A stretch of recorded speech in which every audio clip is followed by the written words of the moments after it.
Episode 111 in the Actors Room. Welcome back, everybody. My name is Jeff Tarowski, and this week we highlight a little film called Swimming with Sharks, 1995, an independent film starring Kevin Spacey, Frank Whaley, and Michelle Forbes. Gotta tell you, ladies and gentlemen, I absolutely adore this little film. Not too many people know about it. I've been on a Kevin Spacey kick these past few weeks. Can't get that guy out of my mind. Such a fascinating character. And I think you would agree with me. He's a fascinating cat. Fun to watch. Mysterious.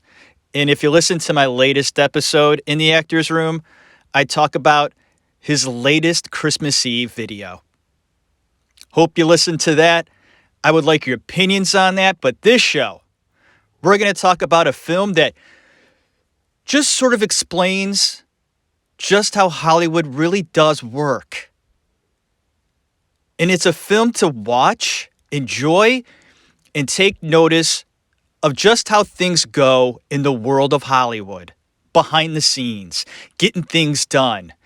Oh boy, Kevin Spacey gives a performance. I hope everybody out there is doing great. My name's Jeff. This is the Actors Room. Here we go.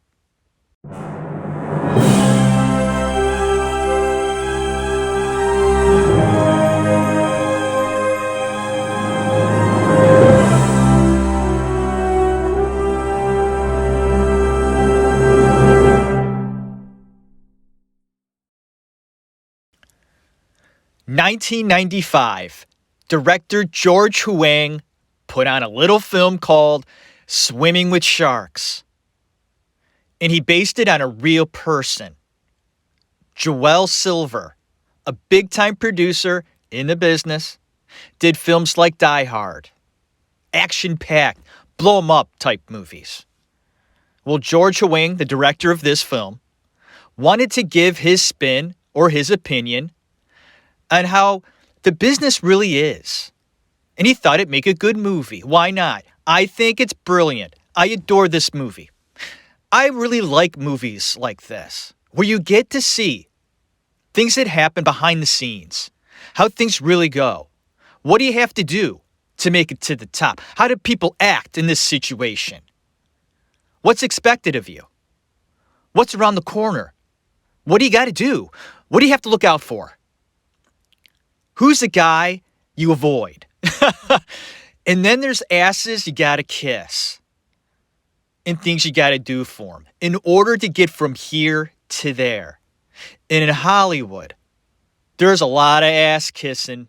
There's a lot of it. And it's smiled upon. That's a part of the game. So director George felt a movie like this would be interesting, giving his side of the story and how things really go, how it was for him. And I love it. So here we go. The main characters. Kevin Spacey plays Buddy Ackerman, the big-time producer. Frank Whaley plays Guy, his assistant, the naive farm boy, right? And says, I'm not a farm boy. I grew up in upstate New York. But he's the farm boy, the novice. Someone who really doesn't know what really goes on. That signifies us, the viewer. The naive one going into a film not knowing what's about to happen. And the other main character is Michelle Forbes, and she plays another movie producer, not as successful as Buddy Ackerman, but somebody in the business, knowing the ropes, how things go, and has sort of slept her way to the top. Another character in the film is the former assistant of Buddy Ackerman, who sort of shows the ropes to Guy, the new assistant. And that's played by Benicio del Toro, who, by the way, ladies and gentlemen, is one hell of an actor. Now, I find it hard to understand Benicio sometimes. He's very natural. His diction may not be perfect, but it's almost like he doesn't need to say anything. He's such a wonderful actor that you gain so much by just his behavior. Wonderful actor. Don't know much about him as a person. Seems like a nice guy. I don't know. You don't hear too much about Del Toro, I don't think, which means he stays under the radar, which means he's a pretty good guy. That's just my opinion. Anyway, I could be completely wrong about Benicio, but I like him as an actor. He has a very small role in this film. He plays the former assistant who shows Guy the ropes. This is how the phone works.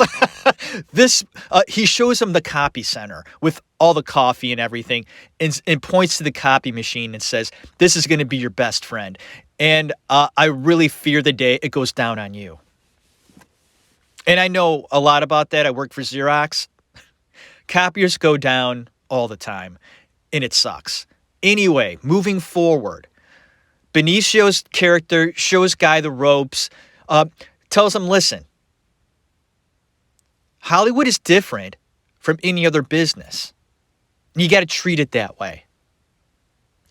And the first example of this in the film is when Kevin Spacey's character, Buddy, you see him for the first time. And he seems nice at first, right? Smiling. Welcome, Guy. Glad to have you here. Finally, somebody that knows what they're doing. That sort of thing. Well, Kevin Spacey's character, Buddy, is ready to go to a meeting. It says he needs his coffee. So the new guy, goes and fetches his coffee. And before Guy gets the coffee, Buddy says, I need sweet and low with the coffee. Well, Guy gets the coffee, brings some sweetener with him. And Kevin looks down and says, what's this? And picks up a blue packet. It's Equal. What's this? And Guy says, sweet and low. The look on Kevin Spacey's face. This is like, are you a fucking idiot? This is not sweet and low. This is Equal. He goes, I don't care what you think or feel, whatever. You have no brain. You should know the difference between Equal and sweet and low. And Guy says, I'm sorry, I don't see the difference. I think they both contain the same thing. And Buddy says, I don't care if Equal has fucking fairy dust in it. I want sweet and low. And right off the bat, you get to see how Buddy treats people, period, or people underneath him. He treats them like garbage. And he enjoys it. That's the whole point. Buddy's character enjoys making people feel like idiots.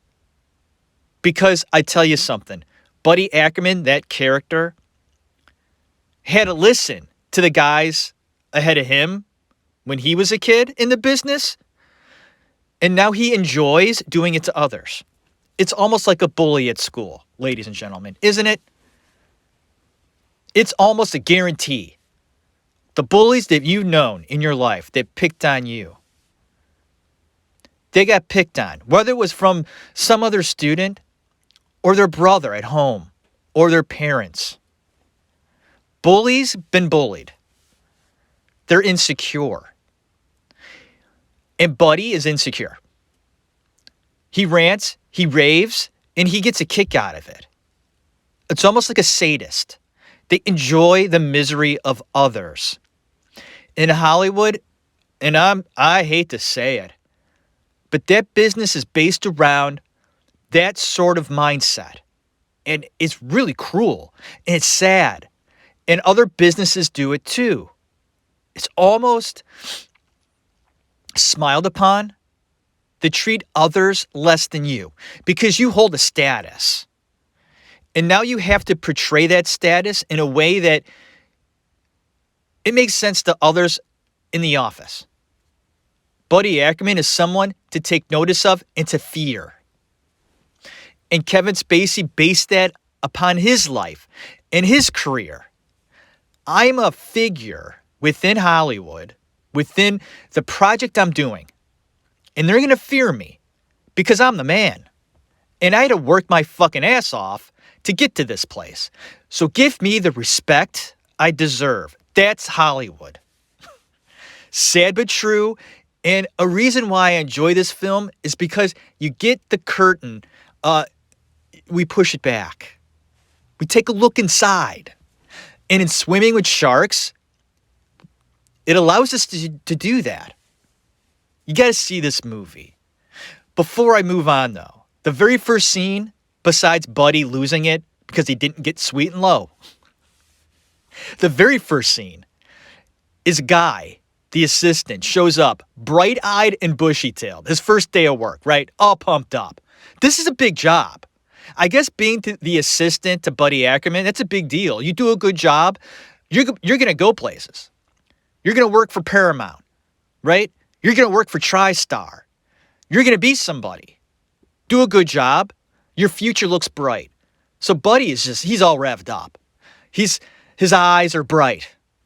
You know, his ears are perked up. He's got a few, cups of coffee in him. He strolls into the parking lot in his shitty car. There's no rim on one of the tires. He comes rolling up. The parking lot's empty. He's the first one to show up that morning. Goes to show you the kid's eager. It's a good sign. Now, of course, nobody's in the parking lot, so he just picks a spot. Parks. Moments later, here's, there's somebody behind him honking at him. So he gets out, says, what's going on? Hi, may I help you? The lady says, fuck you, you're in my spot, move. And I love how Guy looks around. There's nobody else in the fucking parking lot. And figures, okay, fine. It's a great spot. That's Hollywood, though, right? In a way, fuck you. I don't care about you. You're in my spot. And it may not even been her spot. She was just being a bitch because she can be. That was Michelle Forbes, the other producer of the show. You have to excuse me, folks. Whew, I didn't think I took a breath there with my dialogue, so I have to take a moment, collect my thoughts. It feels like I haven't done this show in about, 5 years. It just feels that way. A lot's been going on with me. I had to sort of, get through some stuff, personal stuff. So it feels like to me that I haven't really, sort of sink my teeth into something. And because of the Kevin Spacey Christmas Eve message that I just sort of went over in my head a dozen times at least and watched a dozen times, I found myself watching this film. So it goes to show you, maybe, what Kevin does every year on Christmas Eve. He does it for a reason, to keep himself available out there. An image. A reminder. Because, ladies and gentlemen, there's a chance I would not have watched Swimming with Sharks if I didn't have Kevin on my mind. Maybe I would have. But here I was watching Swimming with Sharks and thinking it would make for a great episode talking about this film. So in a way, Kevin, I think he's smarter than we think. And we know that he is smart. He is. But he's also keeping himself relevant in a way, putting these videos out. No matter how you feel about him, he's still there. Even though Hollywood has nothing to do with him right now. And they don't. You look at his IMDb page, all you're going to see recently are the video clips he puts on Christmas Eve. That's it. The guy misses acting. And I miss Kevin Spacey acting. And when I see Swimming with Sharks, a film coming out in the mid-90s, in the mid-90s, 1995. That was a while ago. I miss his work. Kevin. I think that even though these things did happen to him, we really did see the best he had to give. There are actors that do fine in their later years, and that's true. Absolutely. But like any other profession, you're gonna, slip a little. Losing your step. Off your game. But I gotta tell you, the 90s were good to Kevin Spacey. And this film proved it. The guy's good. He's demanding. He has a presence. He has the tone. He's got the look. He just has it. In this film, we'll show just how conniving, loud, fucked up, and crazy Hollywood really is. The business itself. Where Benicio del Toro explains, with his character, explaining to Guy, the new assistant, that the Hollywood business is like none other. He tells Guy, get it out of your mind. This isn't Wall Street. This is Hollywood, where hitting below the belt is not only acceptable, it's rewarded. Think about that. It's true. That's the way they play it in Hollywood. And it goes to show you just how hard it is that if you don't have a backbone in the business, you're not going to make it. I'm sorry, you're not. You have to be able to look the other way, one way or another. To sort of let things slide. To do things you wouldn't normally do. And in some ways, it's good for that business because as artists, it's good to push the limits. And that doesn't only pertain to acting. That pertains to directing and writing and producing, just like all the characters in this movie are. They're artists. They're business people. It's my way or the highway to Buddy Ackerman. Let's dive into Buddy Ackerman. Because he treats Guy as like a servant. I want to say like a slave. Guy is available to Buddy at all times. And whatever Buddy needs, Guy is there for him. Buddy berates Guy, humiliates him in front of the whole office. When you're faced with that brutality day in and day out, it'll do something to you. And eventually, it will to Guy. He'll lose focus. And although he's pretty good at his job, giving Buddy whatever he needs, his focus will turn away and become defiant towards his boss. It's natural. He'll lose interest. He'll say things behind Buddy's back. Get frustrated. Because at one point in the film, Buddy has Guy in a project with him. He treats Buddy for the most part like shit. But there's a project that that Guy brings to Buddy. Hey, Guy and Buddy, they're like the same fucking name. I hate this. That's why I'm messing it up. There's Buddy, the producer, and Guy, the assistant. Guy brings Buddy a project.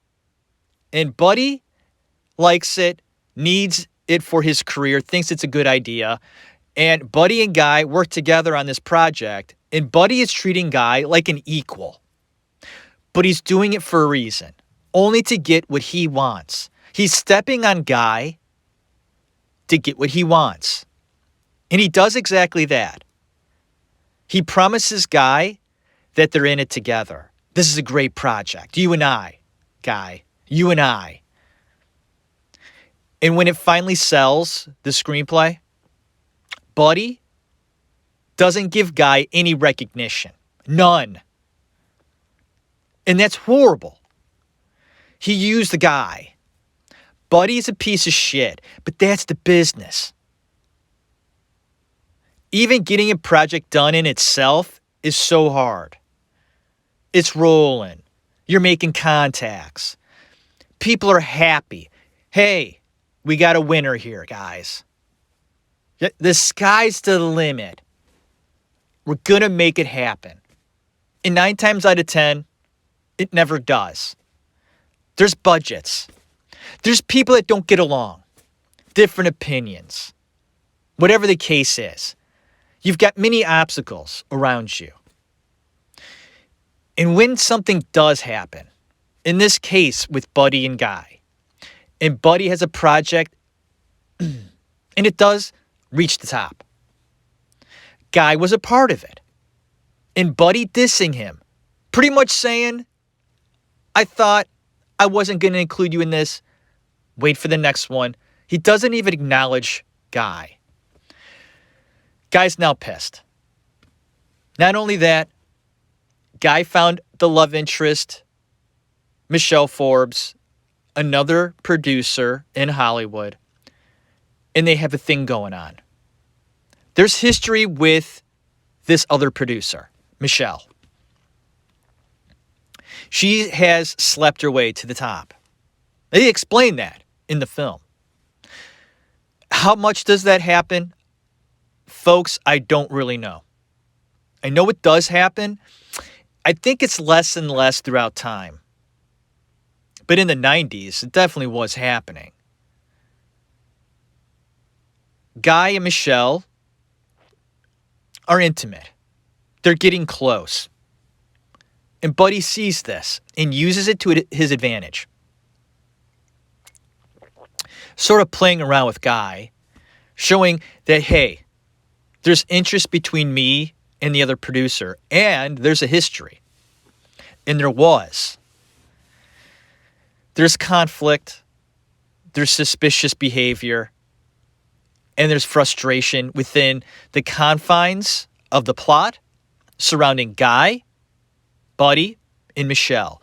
A triangle. A triangle of that success in the business, and they're all competing. Although they're all working together to attain the same goal, there's always the friction and individuality of your, I don't know, would you say your vanity? That you're the artist. You're the one that's going to get it done. I'm the person. There's that. There's pride. Your art. Although we're working together, I want to be the one. I'm going to get the respect. So there's always that inner demon within the industry and others within it. You're all striving for the same thing. That ring. The ultimate ring. You're all striving to get to that point. But there's also sex. Sex always playing in to the project. The relationships. Everyone's surrounding the project. Hollywood. The love triangles, the sex triangles, the sex squares, a lot of angles. How many angles? God only knows what the situation is. But in this one, triangle. Guy finds out Michelle is going to go over to Buddy's house to discuss a project and do other things, perhaps. Guy's fed up. Kevin Spacey's character, Buddy Ackerman, kicking me around every day. I gotta do everything for this guy. He treats me like shit. He booted me out of that project. Well, he didn't boot him out. He gave him no respect. And now he's moving in on my girlfriend. I'm done. So what does he do? He goes over to his apartment. I'm sorry, his apartment. His house. Buddy's freaking mansion. He's gonna show him. Breaks in with a gun, straps him up, ties him up, beats him up, tortures him, plain as day. How dare you do what you did to me? You know what you did. It's payback. All the things that you've said to me. All the things you've done to me. And you get to see a side of Buddy Ackerman. A human side. But that doesn't matter. He tells Guy, you, what do you call them? Microwave generation, MTV generation, punks. You got to have everything now. You can't work your way up anymore, huh? It's all got to be now. And he tells Guy, I had to work my ass off to get where I am. I had to put up with the yellers, the screamers, and how he would have to tell his wife at the time that he had to work overtime and not come home because he had to wrap presents. He had to put up with the bullshit. He tells Guy, I had to put up with people like me. And now that I'm here and I'm the guy, I'm going to do what others done because it's my right. That's the way it's supposed to go. And you have to be the type of person to do what you have to do to make it. This is a very interesting film, ladies and gentlemen. It shows you just how things just might run in this business because you have Guy beating the shit out of Buddy, torturing him, telling him, basically, I might fucking kill you, dude. Well, the woman shows up, right? The other part of the triangle. She comes in and sees what's going on. It's like, oh my God, Buddy, Guy, what's going on? Guy, it's not what you think. Guy's like, well, what is it then? What are you doing here? You coming to sleep with him again? I thought we had something. Buddy's a prick, but at least I thought I had you, Michelle. And I'm using her real name, Michelle Forbes. I don't know. I just like Michelle. Anyway. The ending is strange. Because Buddy is facing Guy. And although he's been tortured all night long, is looking right at Guy. Bloody, pussy, bloated, swollen. It says, Guy, you have to make a choice. What's it going to be? Come on, Guy. My apprentice, my student, my assistant. I'm your mentor. Do what you have to do, son. And it's a very creepy moment between Buddy Ackerman and Guy. Buddy is tempting him to do the unthinkable. To do an act that takes such balls that if you do what I want you to do right now, you will prove to me that you're willing to do anything to make it not only in Hollywood, but the world. Do it, Guy. Do it. Show me what you're made of, son. And of course, Guy has a gun. And he points it and shoots it. So what happens, right? Well, he killed Buddy. Guy killed Buddy. End of movie. He's going to prison. End of the movie, right? No. Guy ends up shooting the girl. And the first time I watched this movie, I said, that is so stupid. I don't get it. What a horrible ending. That would never, ever happen. And when you really think about it, the chances of that happening, pretty slim. And I think I was right the first time I watched it. I've seen it about 10 times since my first viewing. Every time I see it. Last week being maybe the 10th time I've seen it. It keeps getting more real and believable for me. Hollywood and the big businesses are so screwy that something like that could happen. And the director of this film, George, felt that it was so possible he put it in his movie. This is a very realistic movie. Not including the ending. I think the ending is far-fetched. But something like that, I think George wanted to explain at the end that this business is so crazy that my ending could actually happen. It's almost the ultimate sacrifice. That guy was so driven, so fucked up to make it in Hollywood or business that he was willing to kill an innocent life to prove that he could do what was necessary to get things done. The cunning, what is that? What is George trying to tell us with this film? There are no boundaries. Murder is actually possible. That's crazy. What do you think about that? Love to hear your opinions on this. Watch this movie. It's got Kevin Spacey. Frank Whaley plays Guy.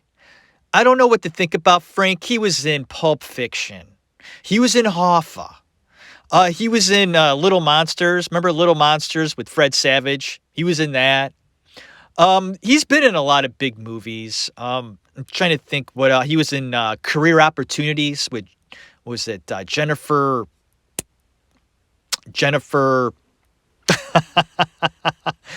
really hot lady. I don't know. I don't know.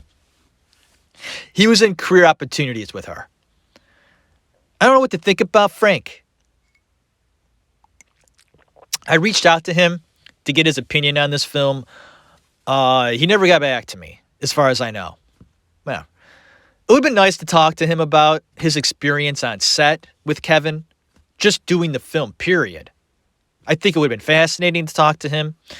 He's a decent actor. I like his work. He was perfectly cast in this. He's sort of a sniveling little guy in this movie. He just has that face. I would have done, I think that sort of character is a role that would have suited me pretty well. I think that I would have done well in that character. I see that as an actor, that would have been a role I would have tried out for and would have loved to have played. I would have loved to have played Guy.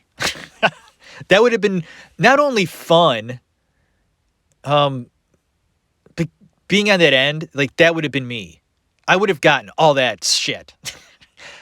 And quite honestly, if that was really happening to me in real life, I would have shriveled and I would have quit within 2 weeks.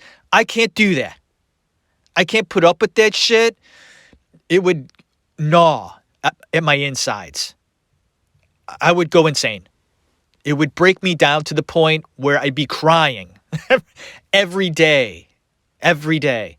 I've had people in my past in the business world that I've worked with, and I'm talking 15 years ago. I've been out of acting for 20 years. I'm talking about real life business, not Hollywood.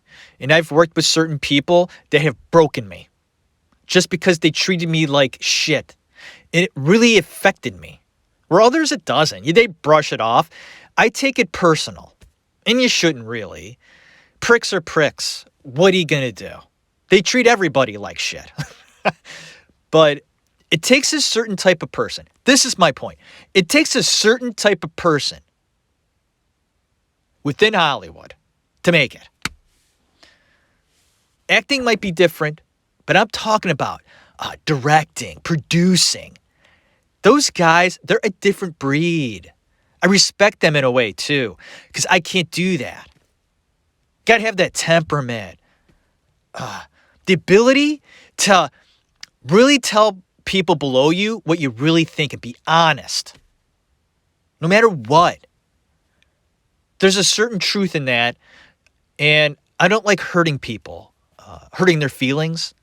I do this podcast, and there may be things I say, my opinions, and you're insulted by that. And that happened recently. I was presented with something in my show. I did.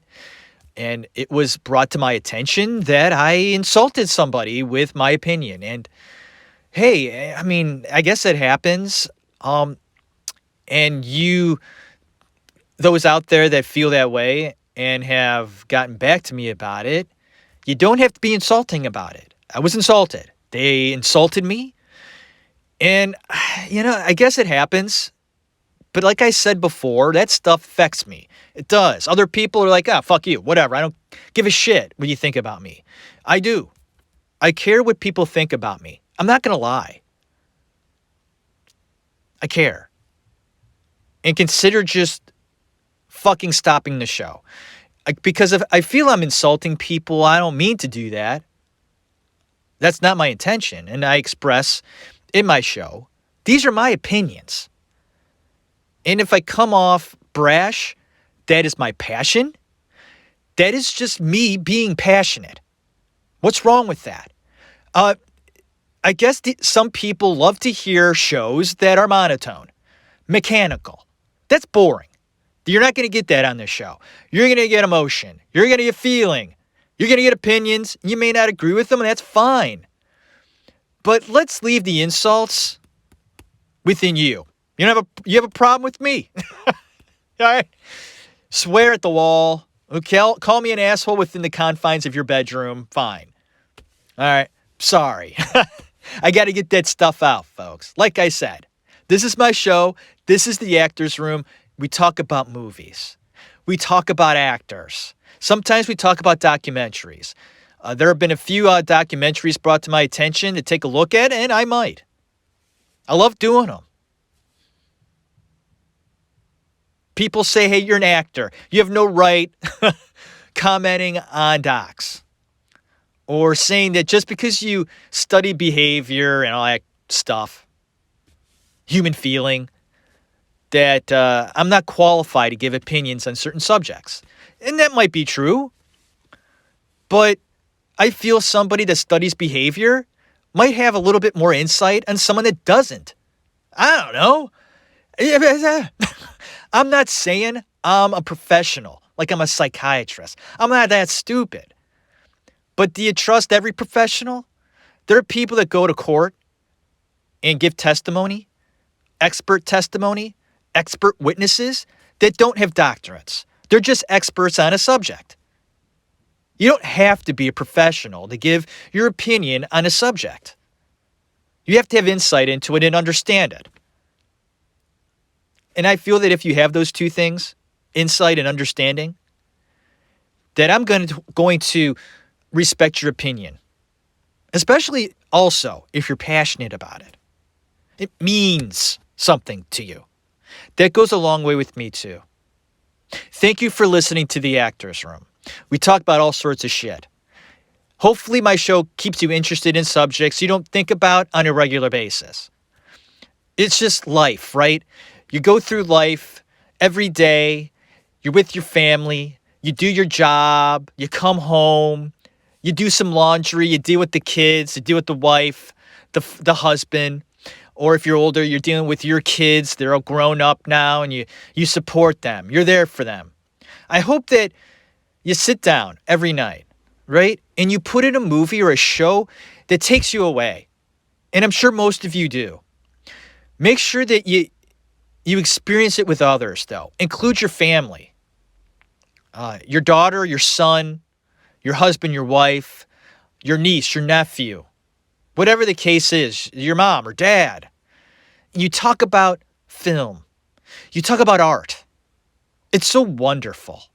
And although Kevin Spacey has done some very unlikable things in the past, and I'm so sugarcoating Kevin right now, because I love swimming with sharks. Kevin's done some bad things, but he's a great actor. And we miss his art. So, put in that movie. Watch that show. Enjoy it. Get something out of it.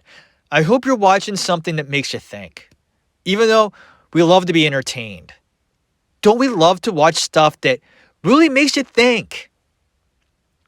It rattles around in your brain and in your soul. It makes you feel. It's all about feeling. And we grow. But you learn something new. That's why I love docs. You learn something. And then you go outside the box and do your own research about a topic. It's so much fun to do. If you've never checked out Reddit, there are forums on any subject you can imagine. And people give their opinions on subjects, documentaries, films, people.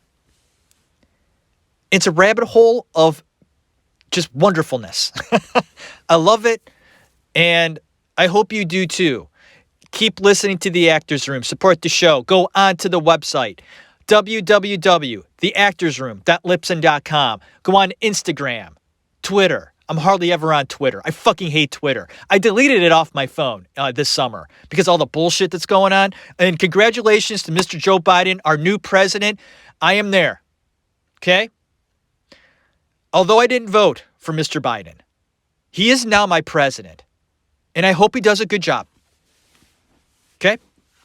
And those of you out there never gave Trump a chance. I get it.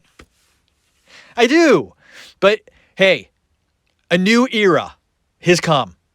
And it's Joe Biden and Harris. So here we go. Let's do it. Let's heal. Let's come together. Although I may not agree with everything that Joe might do, I didn't agree with everything Don did. But we need to start healing here. This nation needs a big fucking Band-Aid. Oh my God. I hope it's the biggest, most comfortable Band-Aid the universe can find. Please cover us and let us heal. Let us scab the fuck up. It's gonna be a pretty thick scab, and it's gonna take a while to heal. But we can do it. So, stay strong out there. Stay healthy. Hug your kids. Kiss your wife, your significant other, your husband. Okay? Do it. The future, it can be bright. So let's get there. Ladies and gentlemen, I love you. Thank you for listening to The Actors Room. Hope you learned something. If not, I hope I entertained you. God bless you. Have a good one.